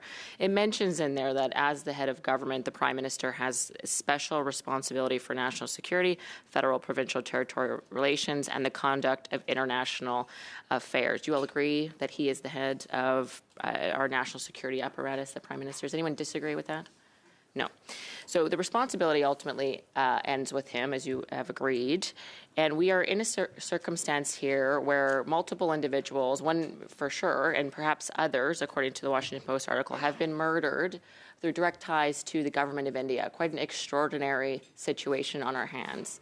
We also have a situation where we have a foreign interference inquiry with Justice Hogue, where the real center of that is that China has been interfering in multiple elections, looking to undermine our democracy. We have misinformation en masse from Russia. We have issues from Iran. We have issues from Pakistan, others. Canada, from my understanding, has never quite been in this type of, we'll call it a pickle, to put it blunt, to put it lightly, where so many adversaries and others who we thought were certainly friends are coming at Canada from all angles. Is there any other time in history you can point to Canada facing this many threats in this way domestically from foreign actors? Is there any other time in the last 2 generations, for example? Si vous me permettez, peut-être ce que je peux dire, c'est que il est vrai. What I could say is that it's true we have to take seriously any attempt at foreign interference. I think that some of us here stated that during the last election, elections were fair and were not marked by the consequences of foreign interference. As parliamentarians, you adopted Bill C-170. But that wasn't specifically my question. I do appreciate your commentary in response to my commentary, but that was not directly answering my question. But I'll just put that aside for now. As actually our colleague from the NDP mentioned, the NSECOP report labeled Canada a low-risk, high-reward for foreign adversaries, in essence, to come to Canada and wreak havoc and cause a lot of crime and chaos and even death now from India, for example, as you've mentioned. And so my concern is that the leadership from the top, given the only individual ultimately responsible for national security, and we have death on our hands. We had 13 more individuals in peril. From an objective analysis, things are not going that well in Canada. I appreciate there's things that you've done that we'll never know, but we should be grateful for. I appreciate that very much. But the fact that there's individuals being murdered in Canada is beyond comprehension from a foreign government. I'm sure you would agree. From our perspective as the official opposition tasked with holding the Liberal government accountable, this is an abject failure to maintain national security. The fact that individuals have been murdered, the fact that there are communities in this country, the Sikh community, for example, that have felt incredibly vulnerable under the so-called leadership of the current Prime Minister. So I think that really is the reason we are here is because he has failed to maintain national security. The reason we have the national inquiry into foreign interference is because there's been a failure to maintain the integrity of our democracy in terms of its attacks from China. And the confidence that creates, the confidence issue that creates across Canada is deeply concerning, and the message that sends to other adversaries that they could take advantage of our democratic process and our trusting nature. So I think that really needs to be underlined in the sense that you can only do what your limitations are, what the leadership of this country are. So I just wanted to underline that because I feel that there seems to be an obsession with members opposite with the opposition leader, when I wish that the Liberal members would apply that same energy to holding their own Prime Minister accountable for failing to stop the murders of a number of people in Canada from a foreign government, for failing to stop interference into our elections. That's really quite a frustrating matter that has happened under their watch as they've been part of the Liberal government. And so, Mr. Chair, I just conclude that, again, I thank you for your efforts, and I appreciate very much what you've done to protect Canadians and to fill the gaps for the lack of leadership from our Prime Minister to do so. Thank you. Thank you, Ms. Duncho. We go now to Mr. Sarai for 5 minutes. Mr. Chair, I just wanted to remind those that are watching, or maybe the press that's here, or others that are paying attention to this, that this study is on, quote, electoral interference and criminal activities by agents of the government of India. But it seems to be only 3 parties are asking questions on this study, while 1 party is asking questions based on a new love affair with Canadian journalism. So it's pretty interesting that all of a sudden there's a big love affair with Canadian journalists over international journalists. So I'm pretty intrigued in that. I hope that goes further in terms of supporting journalism in Canada. My question is, part of this study focuses on disinformation tactics employed by the government of India. And I'm very pleased to hear that there is actually a media strategy employed on this file. Can somebody elaborate for me, what are the hallmarks of Indian disinformation with some examples? Security advisor has spoken a bit about some of the tactics that we've seen in this very particular case. I think what we have to say is that there is a deep concern that these activities are happening not just from one country but from multiple countries. One of the things we've talked a bit about today and need to continue to talk about is how do we ensure resilience of Canadians? How do we ensure that they are well informed about efforts to disinform or misinform them? There's more to be done in that space. That's an effort ongoing by the Department of Public Safety amongst other colleagues. We're well informed by the intelligence from the service, from the RCMP and the tactics that are being used. But right now what we really need to focus on is how do we increase resilience so that Canadians are able to detect that and able to make sure that they're not affected by it. We have seen in the past, Canada even, I think, prohibit Russian broadcasters, Russian television, I believe, to work on Canadian networks because of that disinformation. And what I'm hearing from our diaspora and other members here as well is when they watch a lot of international news, unfortunately, they're watching a lot of the propaganda coming from that country. In particular, under this matter, they're hearing that India is actually that Canada's harboring terrorists. They're only going after terrorists. They're actually justifying it, and it's saying that Canada is actually accepting terrorists and giving them a free rein. What are we doing to counter that narrative that's being spewed into Canadians? Because unfortunately, some diaspora populations watch international news more than Canadian broadcasters. Three parts of the strategy. One, we've talked a bit about some of the media strategy that we've employed recently. We at Public Safety are working very closely with colleagues at the Department of Heritage who also have engagement with the CRT, amongst others, in terms of how do we manage that at the macro level? How do we deal with some of the outlets that are propagating that dis and misinformation? So there's work to be done there. We also spoke about direct engagement with Canadians, though. I think that some of the outreach, the engagement, the trust and confidence that we're talking about, all of that is also going to have significant impacts in terms of making sure that Canadians understand when they are being affected by dis and misinformation. So, thank you. Mr. Rogers, as we've seen in the U.S. indictments against Vikash Yadav and Nikhil Gupta, Indian foreign interference and transnational repression is not isolated to Canada. What work is CSIS doing to engage with our American and other Five Eyes partners to disrupt Indian transnational repression? Thank you for the question. So, as Mr. Morrison said earlier, we are working very closely with our allies, and this includes intelligence sharing. CSIS will share intelligence that it has about India's tactics here in Canada. We will compare that with the intelligence we have around from our allies, and we'll work together to identify and further techniques that we can use to disrupt those activities. I think intelligence sharing is a start. I also think it's important that CSIS continue to build relationships with segments of society who can help us to inform us about what they're experiencing, and that we can provide guidance where possible. And I know that's something we'll also do in accordance with our Five Eyes allies. And reporting on India's involvement in criminality and transnational repression has focused on India's external spy agency, the Research and Analysis Wing, RAW. What can CSIS tell the committee about how the Research and Analysis Wing functions, and particularly here in Canada?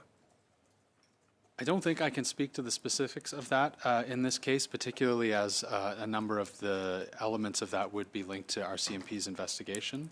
I can say that CSIS has had a relationship with RAW, and I think that we have said publicly before that we've seen that Indian proxies in Canada working at the behest of the government of India can do that with India's intelligence apparatus both here and abroad, but I'll limit my comments to that for today.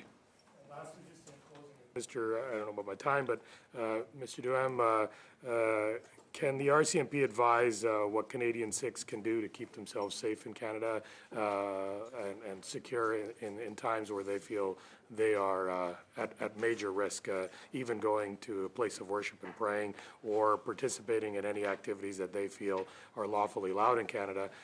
What measures can they take, and how can they work with your office? To what I said previously, if you see it, you hear it, report it.